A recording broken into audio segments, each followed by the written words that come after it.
ನಮಸ್ಕಾರ ವೀಕ್ಷಕರೇ, ಸುದ್ದಿ ಮನೆ ಕುಂದಾಪುರ ನ್ಯೂಸ್ಗೆ ಸ್ವಾಗತ. ನಾನು ರಕ್ಷಿತಾ ಚಪ್ಪರಿಕೆ. ಭಾರತೀಯ ಸೈನಿಕರು ನಿಜವಾದ ವೀರರು. ಹಗಲು ರಾತ್ರಿ ಎನ್ನದೆ ರಾಷ್ಟ್ರದ ಗಡಿಯನ್ನು ಕಾಪಾಡುತ್ತಿರುತ್ತಾರೆ. ಚಳಿ ಗಾಳಿ ಮಳೆ ಎನ್ನುವ ಅಂಜದೆ ತಮ್ಮನ್ನು ತಾವು ದೇಶದ ರಕ್ಷಣೆಯಲ್ಲಿ ತೊಡಗಿಸಿಕೊಂಡಿರುತ್ತಾರೆ. ಇನ್ನು ಮಹಾನ್ ವ್ಯಕ್ತಿಗಳ ಸಾಲಿನಲ್ಲಿ ನಮ್ಮ ಸೈನಿಕರು ಅಗ್ರಗಣ್ಯ ಸ್ಥಾನವನ್ನು ಹೊಂದಿದ್ದಾರೆ ಎಂದು ಕೂಡ ಅನ್ನಬಹುದು. ಇನ್ನು ಕುಂದಾಪುರ ಎನ್ನುವಂಥದ್ದು ಕಲೆ ಸಂಸ್ಕೃತಿಯ ನಾಡು ಎನ್ನಬಹುದು. ಕಲೆ ಸಂಸ್ಕೃತಿ ಮಾತ್ರವಲ್ಲದೆ ಹಲವಾರು ರೀತಿಯಲ್ಲಿ ಸಾಧನೆಗೈದಂತಹ ವ್ಯಕ್ತಿಗಳು ಈ ನಮ್ಮ ಕುಂದಾಪುರದಲ್ಲಿದ್ದಾರೆ. ಹಾಗೆಯೇ ಕುಂದಾಪುರದ ಕುಗ್ರಾಮವಾದಂತಹ ಬಸ್ಸೂರಿನಲ್ಲಿ ಗಡಿ ಭದ್ರತಾ ಪಡೆಯಲ್ಲಿ ನಿವೃತ್ತರಾದಂತಹ ಗಣಪತಿ ಕಾರ್ವಿಯವರು ನಮ್ಮೊಂದಿಗಿದ್ದಾರೆ. ಅವರ ಕಿರು ಪರಿಚಯವನ್ನು ಮಾಡಿಕೊಳ್ಳೋಣ ಬನ್ನಿ. ನಮಸ್ಕಾರ ಸರ್. ನಮಸ್ತೆ. ನಮ್ಮ ಈ ಕಾರ್ಯಕ್ರಮಕ್ಕೆ ನಿಮಗೆ ಸ್ವಾಗತ. ನಿಮ್ಮ ಕಿರು ಪರಿಚಯವನ್ನು ನಮ್ಮೊಂದಿಗೆ ಹಂಚ್ಕೋತೀರಾ ಸರ್? ನನ್ನ ಹೆಸರು ಗಣಪತಿ ಕಾರ್ವಿ ಅಂತ. ನನ್ನ ತಂದೆ ಹೆಸರು ಕೃಷ್ಣ ಕಾರ್ವಿ, ತಾಯಿ ಹೆಸರು ಮಂಜಿ ಕಾರ್ವಿ ಅಂತ. ನಾನು ಬಸರೂರಿನಲ್ಲಿ ವಿಲಾಸ್ಕೆರೆಯಲ್ಲಿ ನಮ್ಮ ಜನ್ಮ ಆಗಿದ್ದು. ನಮ್ಮ ಮನೆ ಸಹ ವಿಲಾಸ್ಕೆರೆಯಲ್ಲಿ. ನಾನು ಕಲ್ತಿದ್ದ ಶಾಲೆ ಹಿಂದೂ ಹಿರಿಯ ಪ್ರಾಥಮಿಕ ಶಾಲೆ ಬಸರೂರು, 7th ತನಕ ಓದಿದ್ದೀನಿ. ಅದರ ನಂತರ ನಾನು ಬಾಯ್ಸ್ ಸ್ಕೂಲ್ ಸರ್ಕಾರಿ ಪ್ರೌಢಶಾಲೆ ಬಸರೂರು ನಲ್ಲಿ ನನ್ನ 10ನೇ ಕ್ಲಾಸ್ ಮುಗಿಸಿದ್ದೇನೆ. 18 ವರ್ಷ 6 ತಿಂಗಳಿನ ವಯಸ್ಸಿನಲ್ಲಿ ನಿಮ್ಮನ್ನು ನೀವು ದೇಶದ ಸೇವೆಯಲ್ಲಿ ತೊಡಗಿಸಿಕೊಂಡಿದ್ದೀರಾ ಸರ್. ಆವಾಗ ಸಾಮಾನ್ಯವಾಗಿ ಎಲ್ಲರ ಮನಸ್ಸು ಕೂಡ ಚಂಚಲ ಸ್ಥಿತಿಯಲ್ಲಿರುತ್ತದೆ. ಹಾಗಾಗಿ ನೀವು ಹೇಗೆ ದೇಶ ಸೇವೆಯಲ್ಲಿ ನಿಮ್ಮನ್ನು ನೀವು ತೊಡಗಿಸಿಕೊಂಡಿದ್ದೀರಾ ಅಂತ ಹೇಳ್ಬೋದಾ ಸರ್? ನಂದೊಂದಂದ್ರೆ, ನಾನು ಶಾಲೆಗೆ ಹೋಗ್ಲೇ ಒಂದು NCC ಮಾಡುತ್ತಾ ಇರುವಾಗ ಕಾಲೇಜವರು, ಅವಾಗ ನಂಗೆ ಒಂದು ಡ್ರೆಸ್ ಹಾಕಬೇಕಂತ ಇಷ್ಟಿತ್ತು. ಯಾಕಂದರೆ ನಮ್ಮ ದೇಶ ಸೇವೆನ ಈ ಪೊಲೀಸರು ಡ್ರೆಸ್ ಎಲ್ಲ ನೋಡಿ ತುಂಬ ಖುಷಿ ಆಗ್ತಿತ್ತು ನನಗೆ. ಮತ್ತು ನಮ್ಮ ಈ ದೇಶ ಪಿಕ್ಚರೆಲ್ಲ ನೋಡಿ ಅದೆಲ್ಲ ನೋಡಿ ತುಂಬ ಮನಸ್ಸಿಗೆ ಒಂದು ಇದು ಬರ್ತಾಯಿತ್ತು, ಸ್ಪಿರಿಟು. ನಾನು ಒಂದು ದೇಶ ಸೇವೆ ಮಾಡಬೇಕು, ಮಿಲಿಟ್ರಿಗೆ ಸೇರಬೇಕಂತ ಚಿಕ್ಕಂದಿನಿಂದ ಆಸೆ ಇತ್ತು ನನಗೆ. ಇದರಲ್ಲಿ ನಾನು 1993ರಲ್ಲಿ ಒಂದು ಪೇಪರಲ್ಲಿ ಒಂದು ಅಡ್ವರ್ಟೈಸ್ಮೆಂಟ್ ಬಂತು, ಇಲ್ಲಿ ಮಂಗಳೂರಿನಲ್ಲಿ ಗಡಿ ಭದ್ರತಾ ಪಡೆಗೆ ಬರ್ತಿದೆ ಅಂತ. ಆವಾಗ ನಾನು ನನ್ನ ಫ್ರೆಂಡ್ ಜೊತೆಯಲ್ಲಿ ನಾನು ಸೀದಾ ಇಲ್ಲಿ ಮಂಗಳೂರು ಕೋಳೂರು ಗಾಂಧಿ ಮೈದಾನದಲ್ಲಿ ಹೋಗಿದೆ. ಆವಾಗ ಅಲ್ಲಿ ನಾನು ಸೆಲೆಕ್ಷನ್ ಆಗಿದೆ. ಅದ್ರ ನಂತರ ಅಲ್ಲಿ ಸೆಲೆಕ್ಷನ್ ಆದ ನಂತರ ಒಂದು ಕಾಲ್ ಲೆಟ್ರ್, ಒಂದು 5 ದಿನ ನಂತರ ಕಾಲ್ ಲೆಟ್ರ್ ಬಂತು. ಆವಾಗ ಸೀದಾ ಬ್ಯಾಂಗ್ಳೂರಿಗೆ ಜಾಯ್ನ್ ಆಗ್ಲಿಕ್ಕೆ ಹೇಳಿದರು. ಆವಾಗ ಸೀದಾ ಬ್ಯಾಂಗ್ಳೂರಿಗೆ ಹೋಗಿ ಜಾಯ್ನ್ ಆಗಿದ್ದೆ. ಅಲ್ಲಿಂದ 1993ರಲ್ಲಿ ಜಾಯ್ನ್ ಆಗಿದ್ದು. ಅಲ್ಲಿಂದ ಸೀದಾ ನಮಗೆ ಕಾಶ್ಮೀರಕ್ಕೆ ಟ್ರೈನಿಂಗ್ ಅಂತ ಕರ್ಕೊಂಡು ಹೋಗಿದ್ರು. ಕಾಶ್ಮೀರದಲ್ಲಿ ಟ್ರೈನಿಂಗ್ ಗೋಗೋಲ್ಯಾಂಡ್ ಅಂತ, ಅಲ್ಲಿ 9 ತಿಂಗಳು ಟ್ರೈನಿಂಗ್ ಮುಗಿಸಿ ನಮಗೆ 171 ಬೆಟಾಲಿಯನ್ ಅಂತ ಯೂನಿಟ್ ಸಿಕ್ತು, ರಾಜಸ್ಥಾನದಲ್ಲಿ ಇರುವುದು. ಅಲ್ಲಿ ಸುಮಾರು 1 ವರ್ಷ ಬಾರ್ಡ್ರಲ್ಲಿದ್ದೆ, ಜೋಧ್ಪುರ್ ಬಾರ್ಡ್ರಲ್ಲಿ, ಅಲ್ಲಿ ಅನುಪ್ಗಢ್ ಬಾರ್ಡ್ರಲ್ಲಿ. ಆ ಬಾರ್ಡ್ರಲ್ಲಿ ಡ್ಯೂಟಿ ಮಾಡಿಕೊಂಡು ಅಲ್ಲಿಂದ ನಮಗೆ ಪೋಸ್ಟಿಂಗ್ ಆಯಿತು ಸೀದಾ ಕಾಶ್ಮೀರ. ನಿಮಗೆ ಇದರಲ್ಲಿ ತಂದೆ ತಾಯಿಗಳ ಸಹಕಾರ ಅನ್ನುವಂಥದ್ದು ಯಾವ ರೀತಿ ಸಿಕ್ತು, ಅಥವಾ ಬೇರೆ ಯಾರಾದರೂ ನಿಮಗೆ ಸಹಕಾರವನ್ನು ನೀಡಿದಾರಾ ಅಂತ? ತಂದೆ ತಾಯಿಗೆ ಆ ಮೂಮೆಂಟಲ್ಲಿ ಮಿಲಿಟರಿ ಕಳಿಸುವಂಥ ಹೆದರಿಕೆ ಇತ್ತು.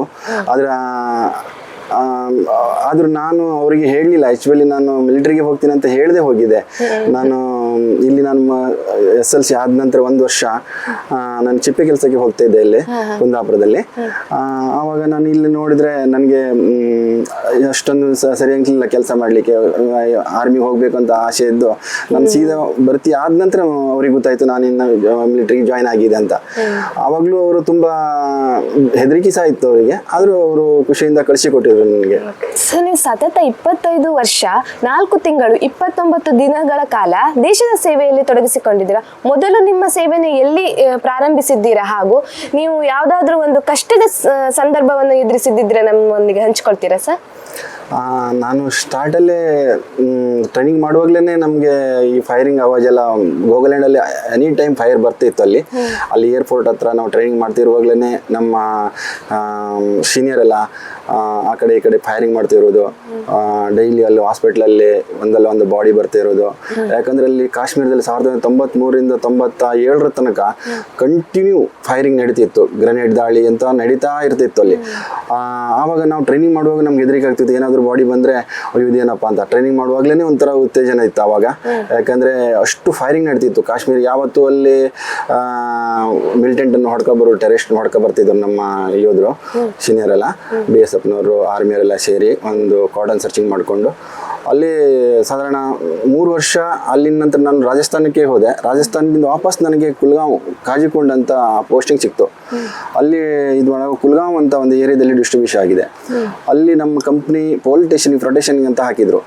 ಅಲ್ಲಿ ನಾವು ಡ್ಯೂಟಿ ಮಾಡ್ತಿರುವಾಗ ಡೈಲಿ ನಾವು ಮಧ್ಯಾಹ್ನ 2 ಗಂಟೆ ಆಗೋಷ್ಟರಲ್ಲಿ ಗ್ರೆನೇಡ್ ಬಿದ್ದೇ ಬಿರ್ತಿತ್ತು. ಅವಾಗ ಡೈಲಿ ನಾವು ಆ ಟೈಮಲ್ಲಿ ಏನು ಮಾಡ್ತಿದ್ವಿ ಅಂದರೆ ರಾತ್ರಿ ಟೈಮಲ್ಲಿ ಹೋಗಿ ಎಲ್ಲ ಕಾರ್ಡನ್ ಸರ್ಚಿಂಗ್ ಮಾಡಿಕೊಂಡು ಮಿಲಿಟೆಂಟ್ ಹೊಡ್ಕೊ ಬರ್ತಾ ಇರ್ತಿದ್ವು. ಸಾಧಾರಣ ಒಂದು 4-5 ಸಲ ನಾವು ಮಿಲಿಟೆಂಟ್ ಹೊಡ್ಗೋದ್ರಲ್ಲಿ ಶಾಮೀಲಾಗಿದ್ದೆ. ನಮ್ಮ ಕಮಾಂಡೆಂಟಿಂದ ರಿವಾರ್ಡ್ ಸಹ ಸಿಕ್ಕಿದೆ ನಮಗೆ. ಲಾಲ್ಬಾಗ್ ಸಿಟಿ, ಕಾರ್ಗಿಲ್, ಪಾಕ್, ನೇಪಾಳ ಹೀಗೆ ಹಲವಾರು ಕಡೆಗಳಲ್ಲಿ ನೀವು ನಿಮ್ಮ ಸೇವೆಯನ್ನು ಸಲ್ಲಿಸಿದ್ದೀರಾ. ನೀವು ಅದರ ಒಂದು ಸನ್ನಿವೇಶನ ನಮ್ಮೊಂದಿಗೆ ಹಂಚ್ಕೊಳ್ತೀರಾ? ನಾನಂದರೆ ಜಾಸ್ತಿಯಾಗಿ ಕಾಶ್ಮೀರದಲ್ಲೇ ಸರ್ವಿಸ್ ಮಾಡಿದ್ದೆ. ನನ್ನ ಪೋಸ್ಟಿಂಗ್ 3 ಸಲನೂ ಪೋಸ್ಟಿಂಗ್ ಅಲ್ಲಿ ಆಗಿತ್ತು. ಬಾರಾಮುಲ್ಲಾ, ಉರಿ ಸೆಕ್ಟ್ರು, ಮತ್ತು ಇಲ್ಲಿ ಕಾಜಿಕೊಂಡ್ ಅಂತ 3 ವರ್ಷ. ಹೈಯಲ್ಡಲ್ಲಿ ಸಹ ಇದ್ದೆ ನಾನು ಉರಿ ಸೆಕ್ಟ್ರಲ್ಲಿ. ನಮ್ಗೆ ಜಾಸ್ತಿ ಇದಾಗಿದ್ದು ಬಾರಾಮುಲ್ಲಲ್ಲಿರುವಾಗ ಕಾರ್ಡನ್ ಸರ್ಚಿಂಗ್ ಮಾಡಿದಾಗ ನಮ್ಮ ಯೂನಿಟಿಗೂ ಸಹ ಆ ಸಮಯದಲ್ಲಿ ಅತಿ ಹೆಚ್ಚು ಉಗ್ರವಾದಿ ಹೊಡೆಯೋದ್ರಲ್ಲಿ ನಮಗೆ DG ಬ್ಯಾನರ್ ಅಂತ ಸಿಕ್ಕಿದೆ. ಯಾಕಂದರೆ ಇಲ್ಲಿ ಕಾಶ್ಮೀರದಲ್ಲಿ ಯೂನಿಟ್ ವೈಸ್ ಕಾಂಪಿಟೇಷನ್ ಇರುತ್ತೆ. ಯಾರು ಹೆಚ್ಚು ಉಗ್ರವಾದಿಯನ್ನು ಹೊಡಿತಾರೆ ಅವರಿಗೆ DG ಬ್ಯಾನರ್ ಅಂತ ಸಿಗುತ್ತೆ. ಸಾಧಾರಣ 100 ಯೂನಿಟ್ ಇದ್ದರೆ ಆ 100 ಯೂನಿಟ್ ಒಳಗೆ ನಮಗೆ DG ಬ್ಯಾನರ್ ಅಂತ ಸಿಕ್ಕಿದೆ. ಮತ್ತು ಆಲ್ಮೋಸ್ಟ್ ನಮ್ಮದು BSF ಅಲ್ಲಿ ಎಷ್ಟು ಯೂನಿಟ್ ಇರುತ್ತೆ ಆ ಯೂನಿಟಲ್ಲಿ ಬೆಸ್ಟ್ ಯೂನಿಟ್ ಅಂತ ಒಂದು ಇದು ಮಾಡ್ತಾರೆ. ಅದರಲ್ಲಿ ಸಹ ನಮಗೆ ಜನರಲ್ ಚೌಧರಿ ಟ್ರೋಫಿ ಅಂತ ಸಹ ಸಿಕ್ಕಿದೆ. ತುಂಬ ಹೆಮ್ಮೆ ಅನಿಸ್ತದೆ. ಅಂದರೆ ನಾನು 171 ಬೆಟಲಿಯನ್ನಲ್ಲಿ ಡ್ಯೂಟಿ ಮಾಡಿದ್ದೆ. ಅದು ಉಗ್ರವಾದಿನ ಎಲ್ಲ ಅಟ್ಯಾಕ್ ಮಾಡಲಿಕ್ಕೆಲ್ಲ ನನಗೊಂದು ಮುಖ ಸಿಕ್ತು. ಯಾಕಂದರೆ ಸಣ್ಣದಿಂದ ನಾನೊಂದು ಕನಸು ಕಾಣ್ತಿದ್ದೆ ಟೆರರಿಸ್ಟ್ ಹೊಡಿಬೇಕಂತ. ಅದು ನಮ್ಮ ಯೂನಿಟ್ ಜೊತೆಲಿ ಸೇರಿ ನಾನು ತುಂಬ ಟೆರರಿಸ್ಟ್ ಹೊಡೆಯೋದ್ರಲ್ಲಿ ನಾನು ಸಾಮಾನ್ಯ ತುಂಬ ಅಂದರೆ ತುಂಬ ಖುಷಿ ಆಗ್ತಾ ಇದೆ. ನೀವು ನಿಮ್ಮ ಸರ್ವಿಸ್ ಜಾಸ್ತಿ ಕಾಶ್ಮೀರದಲ್ಲೇ ಮಾಡಿದ್ದೀರಾ ಅಂತ ತಿಳ್ಕೊಂಡಿದ್ವಿ. 10 ವರ್ಷಗಳ ಕಾಲ ಕಾಶ್ಮೀರದಲ್ಲಿ ಸೇವೆ ಸಲ್ಲಿಸಿದ್ದೀರಾ? ಹೌದು, 10 ವರ್ಷ ಸಾಧಾರಣ ಕಾಶ್ಮೀರದಲ್ಲೇ ಸರ್ವಿಸ್ ಮಾಡಿದ್ದೆ. ಅದರಲ್ಲಿ ನಮಗೆ ಸಾಧಾರಣ ಇಲ್ಲಿ ನಾವು ಯೂನಿಟ್ ಒಂದ್ಸಲ ಪೋಸ್ಟಿಂಗ್ ಆಯಿತು. ನಮ್ಮದು ಇಲ್ಲಿ ಸೈನಿಕೊಂಡ್ ಅಂತ ಆ ಟೈಮಲ್ಲಿ ಯುದ್ಧ ಸ್ಟಾರ್ಟ್ ಆಗಿತ್ತು 1999ರಲ್ಲಿ. ಅಲ್ಲಿ ಸಹ ಯುದ್ಧದಲ್ಲಿ ಸಹ 3 ತಿಂಗಳು ಭಾಗಿಯಾಗಿದೆ ನಮ್ಮ ಯೂನಿಟ್ ಜೊತೆಯಲ್ಲಿ. ಅಲ್ಲಿ ಸಹ ಯುದ್ಧ ಮುಗಿದ ನಂತರ ಅಮರ್ನಾಥ್ ಯಾತ್ರೆಗೆ ನಮ್ಮದು ಡ್ಯೂಟಿ ಹಾಕಿದ್ರು. ಅಲ್ಲಿಂದ ಮತ್ತೆ ಉರಿ ಸೆಕ್ಟ್ರಿಗೆ ವಾಪಸ್ ಡ್ಯೂಟಿ ನಮ್ಗೆ ಹಾಕಿದ್ರು. ಇಂದಿನ ದಿನಗಳಲ್ಲಿ ವಿಶೇಷವಾಗಿ ನಾವು ನೋಡ್ತಾ ಇರೋದು ಪಾಕಿಸ್ತಾನ ಎನ್ನುವಂಥದ್ದು ನಮ್ಮ ಜಮ್ಮು ಮತ್ತು ಕಾಶ್ಮೀರದ ಮೇಲೆ ಅಟ್ಯಾಕ್ ಮಾಡಿದೆ. ನೀವು ಕೂಡ ಜಮ್ಮು ಮತ್ತು ಕಾಶ್ಮೀರದಲ್ಲಿ 10 ವರ್ಷಗಳ ಕಾಲ ಸೇವೆ ಸಲ್ಲಿಸಿದ್ರಲ್ಲ, ಆವಾಗ ನಿಮ್ಗೆ ಆದಂಥ ಅನುಭವ ಇರ್ಬೋದು ಅಥವಾ ನಿಮ್ಗೆ ಈಗ ಆಗ್ತಿರುವಂಥ ಸಿಚುವೇಶನ್ ಬಗ್ಗೆ ಏನು ಅನಿಸ್ತಾ ಇದೆ ಸರ್? ಆವಾಗಲೂ ನಾವು ಏನಂದರೆ ಒಂದು ಏರಿಯಾದಿಂದ ಇನ್ನೊಂದು ಏರಿಯಾಗೆ ಹೋಗುವಾಗ ತುಂಬ ಟೆರರಿಸ್ಟ್ ಇದು ಮಾಡ್ತಿದ್ರು, ಫೈರಿಂಗ್ ಮಾಡ್ತಿದ್ರು. ಆವಾಗಲೂ ನಾವು ತುಂಬ ಜಾಗ್ರತೆಯಿಂದ, ಅಂದರೆ ಎಲ್ಲರೂ ಬುಲೆಟ್ ಪ್ರೂಫ್ ಹಾಕೊಂಡೇ ಬರ್ತಿದ್ದೇವೆ. ಅವರು ಎಲ್ಲಾದರೂ ಗ್ರೆನೇಟ್ ದಾಳಿ ಮಾಡ್ತಿದ್ರು. ಮತ್ತು ಹೆಚ್ಚಾಗಿ ನಮ್ಮ ಗಾಡಿ ಹೋಗುವಾಗ ID ದಾಳಿ ಸಹ ಮಾಡ್ತಾಯಿದ್ರು. ID ದಾಳಿ ಅಂದರೆ ಇದು ಇಂಪ್ರೈಸ್ ಎಕ್ಸ್ಪ್ಲೋಸಿವ್ ಡಿವೈಸ್ ಅಂತ ಒಂದು ಬಾಂಬ್. ಅದು ರೋಡ್ ಮಧ್ಯದಲ್ಲಿ ಹಾಕಿ ಒಂದು 100 ಮೀಟರ್ ದೂರ ಹೋಗಿ ಕೂತ್ಕೊಳ್ಳೋದು. ನಮ್ಮದು ಆರ್ಮಿದು ಅಥವಾ ಯಾವ್ದು ಪೋಸ್ಟ್ಗಳ ಗಾಡಿ ಬಂದ ತಕ್ಷಣ ಅವರು ಅದನ್ನು ಟಚ್ ಮಾಡಿ ಗಾಡಿನ ಹಾರಿಸ್ತಿದ್ರು. ಹಾಗೆ ಕೆಲವುದೆಲ್ಲ ಹೀಗೆಲ್ಲ ಅವರು ಮಾಡಿ ನಮ್ಮನ್ನ ಕ್ಯಾಜುಯಾಲಿಟಿ ಮಾಡ್ತಿದ್ರು ನಮ್ಮನ್ನ. ಆದ್ರೆ ನಾವು ಅವರನ್ನು ಹೆಚ್ಚಾಗಿ ಅವರು ಸಿವಿಲ್ ಇರುವ ಕಡೆಯಲ್ಲೇ ಅವರು ಗ್ರನೇಟು ಫೈರಿಂಗ್ ಎಲ್ಲ ಮಾಡೋದು. ಯಾಕಂದ್ರೆ ನಾವು ವಾಪಸ್ ಸಿವಿಲ್ ಕೊಲ್ಲುವುದಿಲ್ಲ ಅಂತ ಅವ್ರಿಗೆ ಗೊತ್ತು. ನಾವು ಟೆರರಿಸ್ಟನ್ನೇ ಹೊಡೆಯೋದು ನಮ್ದು ಏಮ್ ಇರುತ್ತೆ. ಆವಾಗ ಅವರು ಅಂತ ಕಡೆಯಲ್ಲಿ ಹಾಕಿ ಏನು ಮಾಡ್ತಾರೆ ಅಂದ್ರೆ ಅವ್ರು ಖಾಲಿ ಒಂದು ಗ್ರೆನೇಟ್ ಅಂತ ತಗೊಂಡ್ಬರ್ತಾರೆ, ಹಾಕಿ ಬಿಡ್ತಾರೆ. ಹಾಕಿದ ತಕ್ಷಣ ಅವರ ಕೈಯಲ್ಲಿ ಖಾಲಿ ಇರುತ್ತೆ. ನಮ್ಗೆ ಶೂಟ್ ಮಾಡ್ಲಿಕ್ಕೆ ಯಾರಂತ ನಾವು ಶೂಟ್ ಮಾಡಿದ್ರೆ ತುಂಬಾ ಜನ ಸಿವಿಲ್ಸ್ ಆಯ್ತಾರೆ ಅಂತ ನಾವು ಇದು ಮಾಡೋದು. ಅವಾಗ ನಂತರ ನಾವು ಏನು ಮಾಡ್ತೀವಿ ಅಂದ್ರೆ ಅವರನ್ನು ಕಾರ್ಡನ್ ಸರ್ಚಿಂಗ್ ಮಾಡಿ ಹೇಗಾದ್ರೂ 1-2 ತಿಂಗಳಲ್ಲೂ ಹೊಡೆದು ಹಾಕಿತ್ತೆ. ಒಂದು ಸಲ ನುಸುಳ್ಕೊಂಡು ಬಂದ ಟೆರರಿಸ್ಟ್ ಅನ್ನು ವಾಪಸ್ ಹೋಗ್ಲಿಕ್ಕೆ ಬಿಡುವುದಿಲ್ಲ. ಅವರನ್ನು ಕೊಂದೇ ಹಾಕ್ತೇವೆ. ಅದೇ ಥರ ಮೊನ್ನೆ ಪುಲ್ಗಾಂವ್ ಸಹ ದಾಳಿ ಆದಾಗ ಅವರು ನಾಗರಿಕರ ಮೇಲೆ ಹಲ್ಲೆ ಮಾಡಿದ್ರು. ಅಷ್ಟು ದಮ್ಮಿದ್ರು ಅವರು ಆರ್ಮಿ ಮೇಲೆ ಹಲ್ಲೆ ಮಾಡಿದ್ರು, ಅವ್ರಿಗೆ ಗೊತ್ತಾಗ್ತಿತ್ತೇನಂತ. ಅವರು ಪಾಪ ತಿರುಗಲಿಕ್ಕಂತ ಹೋಗಿದವರು ಅವ್ರ ಮೇಲೆ ಅರೆಸ್ಟ್ ಮಾಡಿ ತುಂಬಾ ಪಂಗ ತಗೊಂಡಿದ್ದಾರೆ ಟೆರರಿಸ್ಟ್. ಆರ್ಮಿ ಡ್ರೆಸ್ ಅಲ್ಲೇ ಬಂದಿದ್ದಾರೆ ಅಂತ ತಕ್ರೀಬನ್ ಹೆಚ್ಚಾಗಿ ನಾವು ಟೆರರಿಸ್ಟ್ ಹೊಡಿತೀವಲ್ಲ, ಅವರು ಜಾಸ್ತಿ ನಮ್ಮ ಆರ್ಮಿ ಡ್ರೆಸ್ ಅಲ್ಲೇ ಇರ್ತಾರೆ ಹೆಚ್ಚಾಗಿ. ಕೆಲವರೆಲ್ಲ ಕೆಳಗಡೆ ಒಂದು ಕುರ್ತಾ ಹಾಕೊಳ್ತಾರೆ, ಮೇಲೆ ಒಂದು ಕೋಟ್ ಹಾಕೊಂಡು ಆರ್ಮಿದೇ ಕೋಟ್ ಹಾಕೊಳ್ತಾರೆ. ತುಂಬಾ ಕನ್ಫ್ಯೂಸ್ ಮಾಡ್ತಾರೆ ಇದು ಮಾಡುವಾಗ. ಅವ್ರು ಜಾಸ್ತಿಯಾಗಿ ಮತ್ತು ಪೋಚು ನಮ್ಮ ಆರ್ಮಿಯಲ್ಲಿ ಯಾವ ಥರ ಪೋಚ್ ಹಾಕ್ತಾರೆ ಅದೇ ಥರ ಪೋಚ್ ಹಾಕೊಂಡು ಗ್ರೆನೇಡ್ ಹಾಕೊಳ್ತಾರೆ. ಒಂದ್ಸಲ ನಾವು ಮಟನ್ ಗಾಮಲ್ಲಿ ನನ್ನ ಅನುಭವ ಹೇಳ್ತೀನಿ. ಯಾಕಂದ್ರೆ ಒಂದು ಕಾರ್ಡನ್ ಸರ್ಚಿಂಗ್ ಆಯ್ತು. ರಾತ್ರಿ ನಾವು 2 ಗಂಟೆ ಹೋಗಿ ಕಾರ್ಡನ್ ಮಾಡಿದ್ವಿ. ಒಂದು ಮನೆಯಲ್ಲಿ 3 ಉಗ್ರರು ಟೆರರಿಸ್ಟ್ ಇದ್ರು ಅಫ್ಘಾನ್. ಅದರಲ್ಲಿ ಆ ಟೆರರಿಸ್ಟಿಗೆ ಗೊತ್ತಾಗಿ ನಾವು ಕಾರ್ಡನ್ ಮಾಡಿಕೊಂಡು ಹೋಗಿ ಫೈರ್ ಮಾಡುವಾಗ ಫೈರ್ ಮಾಡ್ತಾ ಇರುವಾಗ್ಲೇ ಅವರು ಸಹ ಫೈರ್ ಮಾಡ್ತಾ ಇದ್ರು ನಮ್ಮ ಮೇಲೆ. ನಾವು ಅದು ಮನೆ ಒಳಗೆ ನುಗ್ಲಿಕ್ಕೆ ಹೋದಾಗ ಅವರು ಮೇಲಿಂದ ಅವ್ರ ಮಾಳಿಗೆ ಮನೆ ಅಲ್ಲಿಂದ ಫೈರ್ ಮಾಡ್ತಿದ್ರು. ನಮ್ಮದು ಬಸವರಾಜ್ ಅಂತ ಒಂದು ಕೆಜಲ್ಟಿ ಆಯ್ತು ಆ ಟೈಮಲ್ಲಿ. ಅದೇ ಸಮಯದಲ್ಲಿ ನಾವು 3 ಟೆರರಿಸ್ಟ್ ಹೊಡೆದು ತಂದಿದ್ದೇವೆ. ಆ ಸಮಯದಲ್ಲಿ ಫೈರಿಂಗ್ ಹೋಗುವಾಗ ಹಾಗೆ ನಮ್ಮ ಕಮಾಂಡೆಂಟ್ UP ಪುರೈತ್ ಅಂತ ಇದ್ರು. ಅವ್ರು ನನ್ನ ಹತ್ರ LMG ಇತ್ತು, ಅದು ತಗೊಂಡು ಹೋಗುವಾಗ ಗಣಪತಿ ಕ್ರಾಸ್ ಜಾಕೆ ಫೈರಿಂಗ್ ಪೂರ ಅಂತ ಹೇಳಿದ್ರು ನಂಗೆ ಆ ಟೈಮಲ್ಲಿ. ನನ್ಗೆ ಖುಷಿ ಆಯಿತು. ಆದರೆ ನಾನು ಹೋಗ್ತಾ ಇರುವಾಗ ಅವ್ರು ಮೇಲಿಂದ ಫೈರ್ ಮಾಡ್ತಾ ಇದ್ರು. ಆದರೂ ನಾನು ಹೆದರ್ಕೊಳ್ದೆ. ಆ ಟೈಮಲ್ಲಿ ಒಂದು ಚೂರು ಹೆದರಿಕೆ ಇಲ್ಲ, ಅಷ್ಟು ಒಂದು ಇದಿರ್ತಿತ್ತು. ಹೋಗಿ ನಂತರ ನಾವು 3 ಟೆರರಿಸ್ಟನ್ನು ಹೊಡೆದಾಕ್ತೇವೆ ಅಂತ. ಕುಟುಂಬದಿಂದ ದೂರ ಇರುವುದು ಎಲ್ರಿಗೂ ಕೂಡ ಒಂಥರ ಸಂದಿಗ್ಧ ಪರಿಸ್ಥಿತಿ ಸರ್. ಅದರಲ್ಲೂ ಕೂಡ ಹೆತ್ತವರು ಮರಣ ಆದಾಗ ಅಂತೂ ಹೋಗ್ಲಿಕ್ಕಾಗಿಲ್ಲ ನಿಮ್ಗೆ ಅನ್ನುವಂಥದ್ದು ನಾವು ತಿಳ್ಕೊಂಡಿದ್ದೀವಿ. ಆವಾಗ ನೀವು ಆ ಸಿಚುವೇಶನ್ ಹೇಗೆ ಎದುರಿಸಿದ್ರಿ ಅಂತ ತಿಳ್ಕೊಬೋದಾ? ಆ ಸಮಯ ಆ ಥರ ಇತ್ತು. ನಾವಂದರೆ ಒಂದು ದೇಶ ಸೇವೆ ಹೋಗುವಾಗ ದೇಶದ ಬಗ್ಗೆ ಅಷ್ಟೊಂದು ನಮಗೆ ಅಭಿಮಾನ ಇರುವಾಗ ನಾವು ಹಿಂದ್ಗಡೆ ನೋಡೋದಿಲ್ಲ. ಯಾಕಂದರೆ ನಮ್ಮ ದೇಶನೇ ಮುಖ್ಯ ಆಗುತ್ತೆ.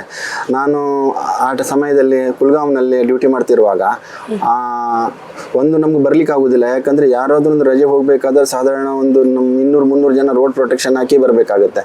ಆ ಸಮಯದಲ್ಲಿ ಮತ್ತೆ ಐಸ್ 10-12 ಫೂಟ್ ಕಾಜಿಕೊಂಡಲ್ಲೇ ಐಸ್ ಬಿದ್ದಿತ್ತು. ಐಸ್ ಬಿದ್ದ ತಕ್ಷಣ ಟೆಂಟಲ್ಲಿ ಬ್ಲಾಕ್ ಆಗುತ್ತೆ, ನಮ್ಗೆ ಬರ್ಲಿಕ್ಕೆ ಆಗೋದಿಲ್ಲ. ಫ್ಲೈಟ್ ನಡೆಯೋದಿಲ್ಲ ಆ ಸಮಯದಲ್ಲಿ. ಅಷ್ಟೊತ್ತಿಗೆಲ್ಲ ಬರಬೇಕಾದ್ರೂ ರೋಡು ನಾವು -ಡಿಗ್ರಿ ಸೆಲ್ಸಿಯಸ್ ಅದಲ್ಲದೆ ಮತ್ತೆ ರೋಡಲ್ಲಿ ಗಾಡಿ ಸಹ ಓಡೋದಿಲ್ಲ. ನಮ್ಮ ತಂದೆ ತೀರಿ, ನಾನು ಕಾಶ್ಮೀರಲ್ಲಿರುವಾಗ ತಂದೆ ತೀರಿ ಹೋದ್ರು ಅಷ್ಟೊತ್ತಿಗೂ ಬರ್ಲಿಕ್ಕೆ ಆಗಲಿಲ್ಲ, ತಾಯಿ ತೀರಿ ಹೋದ್ರು ಅಷ್ಟೊತ್ತಿಗೂ ಬರ್ಲಿಕ್ಕೆ ಆಗಲಿಲ್ಲ. ಒಂದು 10-15 ದಿನ ನಂತರ ಬಂದಿದ್ದೆ ಮನೆಗೆ. ಅಂತ ಸಿಚುವೇಶನ್ ನಮ್ಗೆ ಅಂದರೆ ಫೀಲ್ ಆಗುತ್ತೆ. ಆದರೆ ಅದಕ್ಕಿಂತ ಮುಖ್ಯ ನಮ್ಮ ದೇಶ ರಕ್ಷಣೆ ಮುಖ್ಯವಾಗಿ ನಮ್ದೊಂದು ಗುರಿ ಇತ್ತು. ಖುಷಿ ಆಗುತ್ತೆ ಮಾತಾಡ್ಲಿಕ್ಕೆ. ದೇಶ ರಕ್ಷಣೆ ಬಗ್ಗೆನೇ ನೀವು ಅಂದ್ರೆ ಕುಟುಂಬ ಅನ್ನುವಂಥದ್ದು ಕೂಡ ಎಲ್ರಿಗೂ ಕೂಡ ಮುಖ್ಯವಾದಂಥದ್ದು. ಅದು ಒಂಥರ ಎಮೋಷನ್ಸ್ ಅಲ್ವಾ? ಅದನ್ನ ಹಿಡಿದಿಟ್ಕೊಂಡು ದೇಶ ರಕ್ಷಣೆಯನ್ನ ತೊಡಗಿಸ್ಕೊಳ್ಳೋದಂದ್ರೆ ಇವಾಗಲಾದ್ರೂ ತುಂಬ ಇದಾಗ್ತಾಯಿದೆ. ಇವಾಗ ಪುಲ್ಗಾಮ್ ನಡೆದ ದಾಳಿ ನೋಡಿಕೊಂಡು ಆ ಟೆರರಿಸ್ಟನ್ನು ನಾವು ಇದ್ರೆ ಅಲ್ಲೇ ಹೊಡಿಬೇಕಿತ್ತು. ಆ್ಯಕ್ಚುಲಿ ಆ ಸಮಯದಲ್ಲಿ ಆಗಲಿಲ್ಲ. ಆದರೂ ಇವಾಗ ಒಂದು ಟೆರರಿಸ್ಟ್ ಇದು ಮಾಡಿದ್ದಾರೆ, ಪಂಗ ತಗೊಂಡಿದ್ದಾರೆ. ಅವರನ್ನು ಕಂಪ್ಲೀಟಾಗಿ ನಾಶ ಮಾಡಿಸ್ಬೇಕಂತ ಈಗಲೂ ನಮ್ಮ ಭಾರತಕ್ಕೆ ಯಾವಾಗಲೂ ನಮ್ಮ ಜರೂರತ್ತಿದ್ರೆ ನಾವು ಇವಾಗಲೂ ಹೋಗ್ಲಿಕ್ಕೆ ರೆಡಿಯಾಗಿದ್ದೇವೆ ಯುದ್ಧಕ್ಕೆ. ಇವಾಗಲೇ ಎಂತೂ ಸ್ಟಾರ್ಟ್ ಆಯಿತು. ನಾವಾಗಿ ಅವರನ್ನು ಇದು ಮಾಡ್ತಾ ಇಲ್ಲ. ನಾವು ಟೆರರಿಸ್ಟನ್ನು ಅಟ್ಯಾಕ್ ಮಾಡಿ ನಾವು ಇದು ಮಾಡಿದ್ದೇವೆ. ನಮ್ಮ ಸೈನಿಕರು ಅವರು ನಾಗರಿಕರನ್ನು ಇದು ಮಾಡ್ತಾ ಇದ್ದಾರೆ. ತುಂಬ ಪಂಗ ತಗೊಳ್ತಾ ಇದ್ದಾರೆ. ಇವಾಗಲೂ ಡೈಲಿ ಫೈರಿಂಗ್ ಮಾಡ್ತಾ ಇದ್ದಾರೆ, ರಾತ್ರಿ ಹಗಲು ಬಾರ್ಡ್ರಲ್ಲಿ LOC ಅಲ್ಲಿ ಡೈಲಿ ಶೆಲ್ ದಾಳಿ ನಡೀತಿದ್ದಾರೆ. ಶಾಂಬದಲ್ಲಿ ಅಲ್ಲೆಲ್ಲ ತುಂಬ ಕ್ಯಾಜುಯಾಲಿಟಿ ಆಗ್ತಾ ಇದೆ ಕೆಲವೆಲ್ಲ. ಅದೇ ರೀತಿ ಮಾಡಿದರೆ ತುಂಬ ಕಷ್ಟ ಅವರಿಗೆ. ಇನ್ನು ಬರ್ಬಾದೇ ಮಾಡಬೇಕು ಅವರಿಗೆ. ಇನ್ನು ನಮಗಂದರೆ ಅಷ್ಟು ಇದಾಗುತ್ತೆ, ಮೈಯೆಲ್ಲ ಜುಮ್ ಅನ್ಸುತ್ತೆ. ಯಾಕೆಂದರೆ ಟೆರರಿಸ್ಟನ್ನು ಕಂಪ್ಲೀಟ್ ನಾಶನೇ ಮಾಡಬೇಕಂತ ನಾನು ಹೇಳೋದು. ಅದನ್ನು ಕೂಡ ಸೈನಿಕ ವೃತ್ತಿಗೆ ಕಳಿಸ್ಬೇಕಂತ ಅನ್ಕೊಂಡಿದ್ರೆ, ಹಾಗೂ ಕುಟುಂಬದ ಅವರು ಕೂಡ ಕೆಲವೊಬ್ಬೊಬ್ರು ಸೈನಿಕ ವೃತ್ತಿಯಲ್ಲಿದ್ದಾರೆ. ಅದು ನಿಮ್ಮಿಂದನೇ ಇನ್ಸ್ಪೈರ್ ಆಗಿರುವಂಥದ್ದಾ ಅಥವಾ ಅವರು ನಿಮ್ಮನ್ನು ನೋಡಿ ಇನ್ಸ್ಪೈರ್ ಆಗಿರುವಂಥದ್ದಾ? ಇಲ್ಲ, ಅದಂದರೆ ನನಗೂ ಇಷ್ಟ ಇತ್ತು. ನನ್ನನ್ನು ನೋಡಿ ಅವನು ನಾನು ಆರ್ಮಿಗೆ ಹೋಗ್ತೀನಿ ಅಂತ ಯಾವಾಗಲೂ ಹೇಳ್ತಾ ಇರ್ತೇನೆ. ಅದಕ್ಕೆ ನಾನು ನನ್ನ ಮಗನಿಗೆ ಇವಾಗ 2nd PUC ಆದ ನಂತರನೇ ನಾನು ನೇವಿ ಇದು ಮಾಡಿದ್ದೀನಿ. NCC ಇವಾಗ ಆಗ್ತಾ ಬಂದಿದೆ ಒಂದು. ನನಗೂ ಅವನಿಗೂ ನೇವಿಗೆ ಅಥವಾ ಏರ್ಫೋರ್ಸಿಗೆ ಕಳಿಸ್ಬೇಕಂತ ತುಂಬ ಇಷ್ಟ. ಅವನಿಗೂ ಸಹ ಅದೇ ಫೀಲ್ಡಲ್ಲಿ ಹೋಗ್ಬೇಕಂತ ಇಷ್ಟ ಇದೆ. ಇನ್ನೊಂದು ಮಗನಿಗೂ ಸಹ ಅದೇ. ನಾನು ಮೊನ್ನೆ ತಾನೇ ನಾನು SLC ಒಂದು ಆಯಿತು. ಫಸ್ಟ್ ಇಯರ್ PUC ಹೋಗುವಾಗ ನನ್ನ ಶಾಲೆಯಲ್ಲಿ ಏನು ತೊಗೊಳ್ತೀರಾ ಕೇಳಿದ್ರು. ನಾನು ಹೇಳಿದೆ PCMCನೇ ನಂಗೆ ಬೇಕು, ನಾನು ಆರ್ಮಿಲೇ ಲೈನಲ್ಲಿ ಅವರಿಗೆ ಕಳಿಸ್ಬೇಕು, ಪೈಲಟ್ ಅಥವಾ ಏನೋ ಮಾಡಬೇಕಂತ ಅವ್ರ ಹತ್ರ ನಾನು ರಿಕ್ವೆಸ್ಟ್ ಮಾಡಿದೆ ಪ್ರಿನ್ಸಿಪಲ್ ಹತ್ರ. ನಿಮಗೆ ನೀವು ಕೂಡ ಸೈನಿಕ ವೃತ್ತಿಯಲ್ಲಿ ಅಂದರೆ ಸರ್ವಿಸ್ ಇರುವಂಥವ್ರು, ನಿಮಗೆ ನಿಮ್ಮ ಮಕ್ಕಳನ್ನ ಕಳಿಸ್ಬೇಕನ್ನುವಾಗ ಭಯ ಆಗೋದಿಲ್ವ ಸರ್? ನಾನು ಅಷ್ಟೊಂದು ಎದುರಿಸಿದ್ದೀನಿ ಸಂಕಷ್ಟಗಳನ್ನ ಅನ್ನುವಂಥದ್ದು ಏನು ಕ್ವಶನ್ ಬಂದಿಲ್ವಾ, ಪ್ರಶ್ನೆ ಅನ್ನುವಂಥದ್ದು? ನಮ್ಗೆ ದೇಶದಕ್ಕಿಂತ ಜಾಸ್ತಿ ನಮ್ದು ಇದು ಮುಖ್ಯ ಅಲ್ಲ. ದೇಶ ಇದ್ರೆ ತಾನೇ ನಮ್ದು ಇದು ದೇಶ ಶಕ್ತಿ ಆಗಿರ್ಬೇಕು. ನಾವು ಇಲ್ಲಿ ಏನು ಇಂಜಿನಿಯರು, ಡಾಕ್ಟ್ರು ಹಾಗೆ ನಮ್ದೊಂದು ಖುಷಿಗೋಸ್ಕರ ನಾವು ಜೀವನ ಮಾಡ್ಬೋದು. ಆ ದೇಶಕ್ಕೋಸ್ಕರ ನಾನಿದ್ದೆ, ನಮ್ಮ ಹಿಂದೆ ಎಷ್ಟು ಜನ ಖುಷಿಯಾಗಿದ್ರು, ಅದೇ ರೀತಿ ನನ್ನ ಮಕ್ಕಳು ಬಾರ್ಡ್ರಲ್ಲಿ ಅಥವಾ ಸೇವೆ ಮಾಡ್ತಾ ಇದ್ರೆ, ನಮ್ಮ ದೇಶದ ರಕ್ಷಣೆಗಾಗಿದ್ದರೆ ಎಷ್ಟು ಖುಷಿ ಆಗುತ್ತೆ ಅಂದರೆ, ನನಗೆ ಅವರು ಲಕ್ಷಗಟ್ಟಲೆ ದುಡಿದು ಬೇಡ, 50,000 ದುಡ್ದೇ ನಮ್ಗೆ ಅದು ಖುಷಿ ಹೇಳಲಿಕ್ಕೆ ಆಗೋದಿಲ್ಲ. ಯಾಕೆಂದರೆ ದೇಶ ಇದ್ರೆ ತಾನೇ ನಾವು ಇರೋದು. ನಮ್ಮ ದೇಶಕ್ಕೋಸ್ಕರ ನಮ್ಗೆಲ್ಲರಿಗೂ ಹೆಮ್ಮೆ ಇರಬೇಕು. ಮತ್ತು ನಮ್ಮ ಹೊಸ ಹುಡುಗರ ಹತ್ರ ನಾವು ಕೇಳ್ಕೊಳ್ಳೋದಂದರೆ, ಎಲ್ಲರೂ ಡಾಕ್ಟ್ರು, ಇಂಜಿನಿಯರ್ ಅಂತ ಹೋಗ್ತಾರೆ. ಆರ್ಮಿಯಲ್ಲೂ ಸಹ ಡಾಕ್ಟ್ರು ಇಂಜಿನಿಯರು ಎಲ್ಲ ಪೋಸ್ಟ್ಗಳು ಇದೆ, ಅದಕ್ಕೂ ಸಹ ಇದು ಮಾಡ್ಬೇಕು. ಯಾಕೆ ಈಗ ಹೋಗದಿದ್ರೆ ಮುಂದಿನ ಜನ್ರೇಷನ್ ಬೇಕಲ್ಲ, ಎಲ್ಲರೂ ನಾವು ಇಂಜಿನಿಯರ್ ಆಗ್ತೀನಿ ಡಾಕ್ಟರ್ ಆಗ್ತೀನಿ ಅಂದ್ರೆ ಕಷ್ಟ ಅಲ್ಲ. ಎಲ್ಲರೂ ಇಷ್ಟಪಡಬೇಕು ಹೋಗ್ಲಿಕ್ಕೆ. ಆಗ್ತದೆ, ಆಗದಿದ್ದು ಏನೂ ಇಲ್ಲ. ಉದಾಹರಣೆಗೆ ಒಂದು ಹೇಳೋದಾದ್ರೆ, ನಾನೀಗ ನನ್ನ ಅಕ್ಕನ ಮಗ ಒಬ್ಬ ಪ್ರದೀಪ್ ಕಾರ್ವಿ ಅಂತ ತುಂಬ ಸಲ ಟ್ರೈ ಮಾಡಿದೆ, 3 ಸಲ ಟ್ರೈ ಮಾಡಿದ್ರೆ ಆಗಲೇ 4ನೇ ಸಲನೂ ಟ್ರೈ ಮಾಡಿ ಒಂದ್ಸಲ ಒಂಚೂರು ಮೂಗು ವಾರಿ ಇತ್ತು, ವಾಪಸ್ ಕಳಿಸಿದ್ರು ಮೆಡಿಕಲ್ ಇದರಲ್ಲಿ. ಅವನ ಕಡೆಗೆ ಮಣಿಪಾಲಕ್ಕೆ ಹೋಗಿ ಆಪ್ರೇಷನ್ ಮಾಡಿಕೊಂಡು ಇನ್ನೊಂದ್ಸಲ ಟ್ರೈ ಮಾಡಿದಾಗ ಅವನು ಸೆಲೆಕ್ಷನ್ ಆಗಿ ಇವಾಗ 15 ವರ್ಷ ಇವಾಗ ಬಾರ್ಡ್ರಲ್ಲಿ ಕೊಪ್ಪಳದಲ್ಲಿ ಡ್ಯೂಟಿ ಮಾಡ್ತಾ ಇದ್ದಾನೆ. ಈಗ ಈ ಯುದ್ಧದಲ್ಲಿ ಅವ ಇದ್ದಾನೆ. ಅದೇ ತುಂಬ ಖುಷಿ ಅಂದರೆ ನೋಡಿ, ಒಬ್ಬರಲ್ಲಿ ಒಬ್ಬರು ಇದ್ದಾರೆ. ನೆಕ್ಸ್ಟ್ ನನ್ನ ಮಗ ಇರ್ತಾನಲ್ಲ, ಅವನ ಹತ್ರ ನಾನು ಫೋನ್ ಮಾಡ್ತಾ ಇರ್ತೀನಿ ಡೈಲಿ. ರಾತ್ರಿ 12 ಗಂಟೆ ಆದರೂ ಅವನ ಹತ್ರ ಬೆಳಿಗ್ಗೆ ಫೋನ್ ಮಾಡ್ಕೊಂಡು ಕೇಳ್ತಾ ಇರ್ತೀನಿ ಹೇಗಿದ್ದೆ ಅಂತ. ಈಗಲೂ ಅವನು ಡೈಲಿ ಶೆಲ್ ದಾಳಿ ನಡೀತಿದೆ ಮಾವ ಅಂತ ಹೇಳ್ತಾ ಇರ್ತಾನೆ. ಅವನಿಗೂ ತುಂಬ ಖುಷಿ ಒಂದು ದೇಶ ಸೇವೆ ಮಾಡೋದಂದರೆ. ಅದೇ ರೀತಿ ಆಗದಿದ್ದೇನಿಲ್ಲ, ನಾವು ಪ್ರಯತ್ನ ಪಟ್ಟರೆ ಎಲ್ಲನೂ ಮಾಡ್ಬೋದು. ನಿಮ್ಮ ಜೊತೆ ಮಾತಾಡಿ ತುಂಬ ಖುಷಿ ಆಯಿತು ಸರ್. ಈ ಕಾರ್ಯಕ್ರಮಕ್ಕೆ ಬಂದಿದ್ದಕ್ಕಾಗಿ ತುಂಬ ಧನ್ಯವಾದಗಳು ಸರ್. ಧನ್ಯವಾದಗಳು.